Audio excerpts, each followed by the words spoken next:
The Midnight Mourner, an accurate tale of ghost from the other side. It was the night of March 25, 2025, and everything seemed normal, until it wasn't. I had just turned off the lights, ready to slip under my blanket when I heard it. A blood-curdling scream followed by the sound of frantic footsteps pounding the earth like war drums. My heart skipped. I glanced at the clock. 12:59 a.m. At first I thought it might have been a bad dream. But then came the groaning. Low, painful, almost soulful. Then the unmistakable wailing of a woman in deep anguish.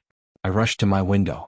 Strangely, everything outside was covered in a blanket of darkness, unnaturally pitch black. There were no street lights, not even the moon. Then came something more chilling, the cry of a newborn baby. Clear, desperate. It went on for over 3 minutes, echoing like a soul torn too soon from life. And then it stopped. The groaning returned, this time louder. And from the pitch I could tell, it was a woman. She wasn't just crying. She was running, up and down, back and forth. I could hear her feet pounding the ground, gasping for air, like she was trying to escape something, or someone. I stayed frozen, hoping someone else would react, open their window, a door, anything. But the silence was louder than her cries. No one moved. It felt like I was the only living witness to a torment no one wanted to see. I opened my window again, and whoosh!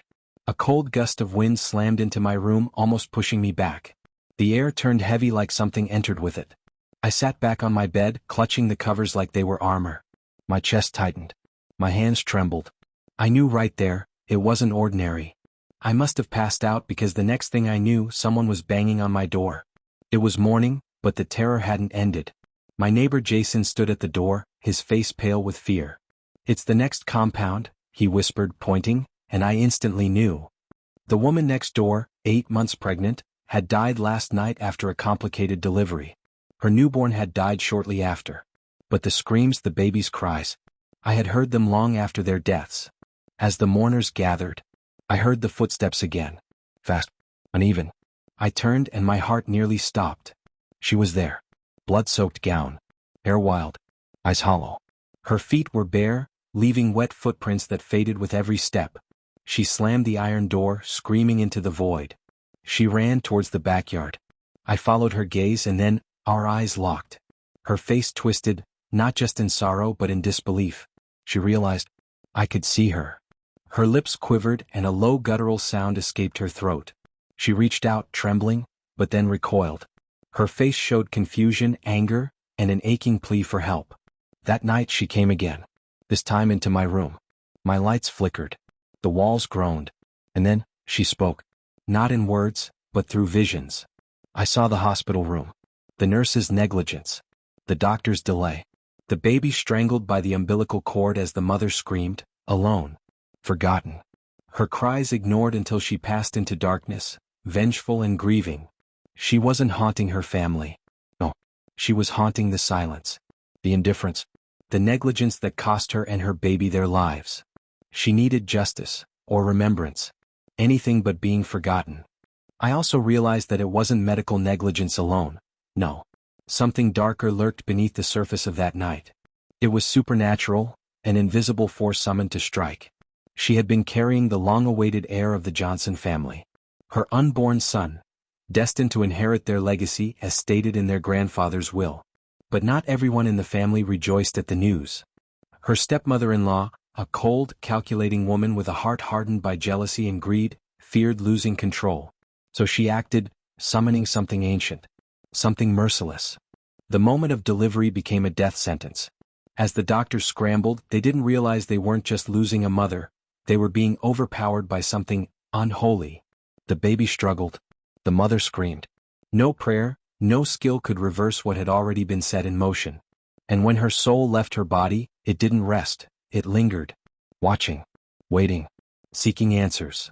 She wandered, trapped between this world and the next, until finally, she saw her son. Not in flesh but in spirit. The child that had been stolen from her. Their reunion wasn't peaceful, it was filled with anguish and revelation. She understood then, it wasn't ordinary. It was murder cloaked in mystery. That very morning, the stepmother-in-law was found dead. No illness. No warning. Just gone. Some say her face twisted in terror. Her mouth open, screaming as if she'd seen something. She wasn't haunting her family, she was haunting injustice. One last time, she appeared. At midnight, cradling her child beneath the water tank, glowing faintly under the moonlight. She looked at me, this time with peace in her eyes. And then they were gone. Like morning mist fading under the sun. If you ever hear a cry that doesn't belong to this world, or feel a sudden cold wind when no window is open, it may be her. Or someone like her. A voice silenced in life, but screaming in death. Some spirits don't haunt places. They haunt memories, and those who cause them pain. That night marked the end of her silence, and the beginning of our awakening. The woman did not seek vengeance alone, she sought justice, remembrance, and truth. Truth buried deep beneath envy, silence, and spiritual wickedness. Her stepmother-in-law never confessed. She never got the chance. Whatever power she summoned turned on her. And so, she passed, cold and speechless, leaving behind a lesson written in fear and regret. A bitter truth no one lived to explain. Jealousy kills. Indifference destroys. And some spirits, they don't just haunt homes.